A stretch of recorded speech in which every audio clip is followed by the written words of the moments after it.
Greetings, my name is Putu Claudia Suryani and I'm a student currently majoring in English language education.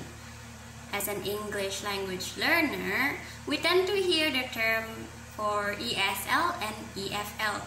What are they and in what aspects are they really different? So ESL stands for English as Second Language and EFL stands for English as Foreign Language. ESL refers to those who learn English in an already English spoken countries or use English as their primary language. And for EFL, they don't use English as their primary language because they already have their mother tongue in for daily conversation, interaction, socialize with others. They don't use English. Okay, I will also explain in four perspective of how are they different. First of all, from the place to learn aspect or perspective, if we see, or let's say an example, me myself, I'm Indonesian and I have also my mother tongue, which is Balinese language. So I only learn English in school, basically from elementary until college. So I only have English in classrooms or in private courses.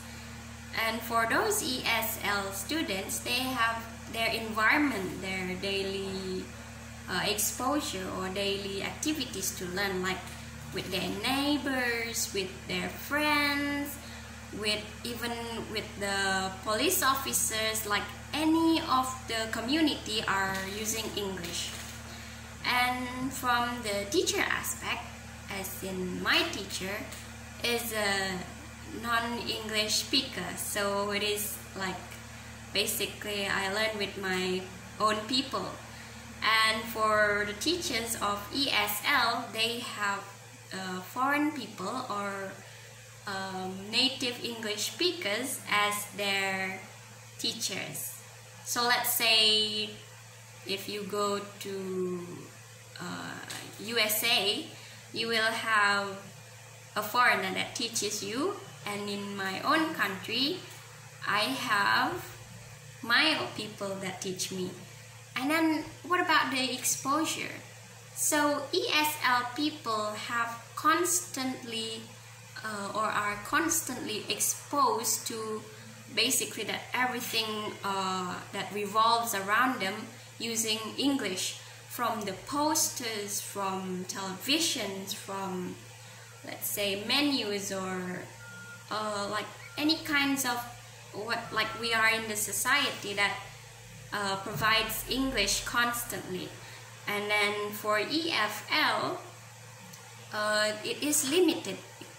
The English in EFL countries are limited. For example, I use Bali. Okay, we're only gonna find English terms in tourism area or just limited in schools or in public, but they are so limited. For example, when I go out to town, we're only gonna find English terms of like a restaurant only, but not when you actually interact with people at the gas station. And in ESL, people there, oh yeah, so they have constant interaction with foreign people or English speaking people, native English I'm sorry, English native speakers. So yeah. And what about the opportunity of learning or using English language?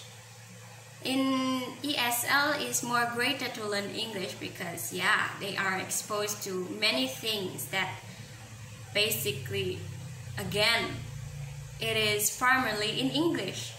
And what about us EFL students don't actually have as much as opportunity unless we ourselves, you know, like if we interact with our own families using English and, you know, read books and have YouTube watching videos in English all the time, then Yes, it can be.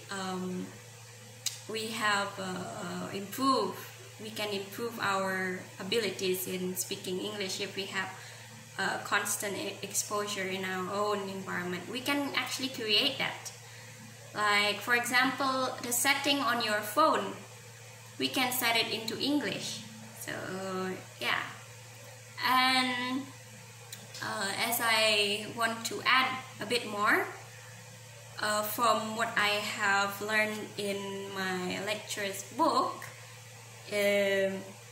Metode dan Strategi Pembelajaran Bahasa Inggris, it gave me an example, like a reality example. Like, if you are an immigrant from Indonesia or from Mexico that migrates to, let's say, New York, then English, the English role there is a second language.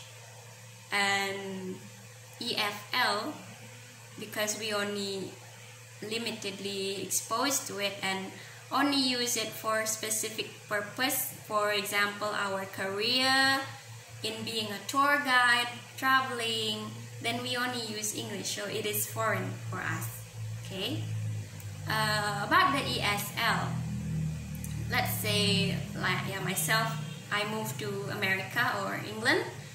I will only use my mother tongue, such as Balinese, in my home, inside my circle, like in my own home. And once I go out of the house, boom, I use English all the time. So it is English as a second language. I hope my explanation have made it clear and give you an understanding about the differences of ESL and EFL. I apologize for the mistakes in explaining things, and thank you for watching. Have a nice day. Bye bye.